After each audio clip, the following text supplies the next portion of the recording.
Dalam kitab Irsyadul Ibad, terdapat sebuah hikayat menarik tentang sabar dan musibah. Kisah tersebut diriwayatkan oleh Imam Al-Yafi dari Abu Al-Hasan As-Saroj. As-Saroj termasuk Al-Imam Al-Muhadis, salah seorang perawi dan penghafal ribuan hadis. Dan dikenal oleh Imam Al-Hakim, sebagai seorang yang banyak melakukan ijtihad dan tekun beribadah. As-Saroj berkisah, suatu ketika, dia pernah berhaji di Masjidil Haram. Saat bertawaf di Ka'bah, As-Saroj bertemu dengan perempuan yang bersinar paras wajahnya. Hingga refleks As-Saroj berkata, "Demi Allah, sungguh tak pernah kujumpai seumur hidupku hingga saat ini, seorang perempuan yang paras dan kecantikannya menyamai perempuan ini." Pasti ia sedikit sekali murung dan bersedih. Tidak disangka, perempuan tersebut mendengar ucapan As-Saroj. Lalu perempuan itu berkata, "Bagaimana engkau mengatakan itu, duhai Kisanak? Sungguh, diriku terjerat dengan kesedihan. Hatiku dipenuhi kepedihan dan keprihatinan. Tidak seorang pun yang memiliki kesedihan di dunia ini yang menyamai kesedihanku." As-Saroj berkata, "Bagaimana hal itu terjadi?" Perempuan itu kemudian berkisah, "Aku memiliki suami yang sedang menyembelih kambing saat Idul Adha. Dua anak kecil kami tengah bermain, sementara diriku masih menyusui anak kami yang bayi. Saat aku hendak mempersiapkan makanan, kedua anak yang bermain tadi menirukan sang ayah yang tengah menyembelih kambing. Nahas, permainan tiruan itu menggunakan pisau yang tajam hingga sang adik mati terkapar dengan leher berlumuran darah. Sang kakak pun berlari ketakutan, menuju pegunungan.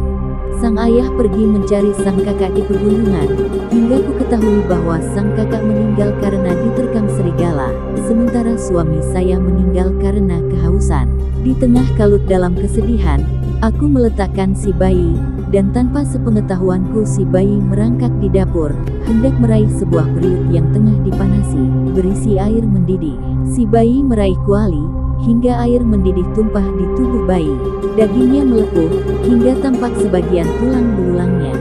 Bayiku pun meninggal dunia. Aku bersedih.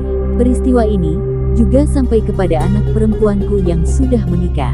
Setelah mendapati kabar penuh duka lara tersebut, sang anak perempuan itu tertelungkup ke tanah di samping suaminya.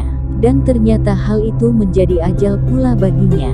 Masa itu telah membuatku menjadi seorang diri, menyendiri, dan sendirian dari mereka, dari suamiku, dan dari keempat anakku." As-Saroj yang sedari tadi mendengarkan dengan hikmah, lalu menimpali, "Bagaimana kamu bisa bersabar atas musibah yang besar ini?" Perempuan itu menjawab, "Tidak ada yang bisa membedakan sikap sabar dan mengeluh, kecuali dia telah menemukan sisi dan jalan pembeda antara keduanya. Kesabaran dengan kebagusan yang ditampakkan, pantas mendapatkan pahala yang terpuji nantinya. Sementara keluh kesah semata, tak mendapatkan pahala dan tak mendapatkan ganti rugi apapun." Kisah musibah perempuan dan dialognya dengan As-Saroj tersebut, mengingatkan kita atas pesan Rasulullah pada seorang utusan yang membawa kabar mengenai kematian anak dari putri Rasulullah. Bersabarlah, dan berharaplah ada pahala atas peristiwa itu. Hadis riwayat Al-Bukhari nomor 6602, Muslim nomor 923.